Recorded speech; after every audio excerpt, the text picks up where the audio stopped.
Hello, in this video, I'm going to tell you one important trick. You know that whenever we delete a row from inside of the data, we lose the sequence of the serial numbers.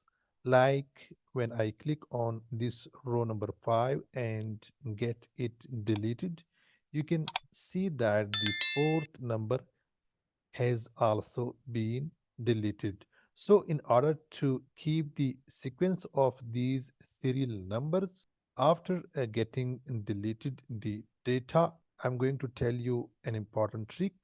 First of all, you have to clear these serial numbers and then here put equal sign and then ROW and start bracket, close bracket, and then -1 and then press enter.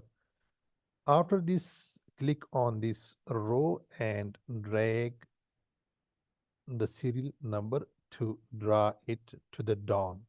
So now when I delete this row, you can see that the serial number or the sequence of the numbers is on its own place. The serial number which was here on the deleted row, it is still here.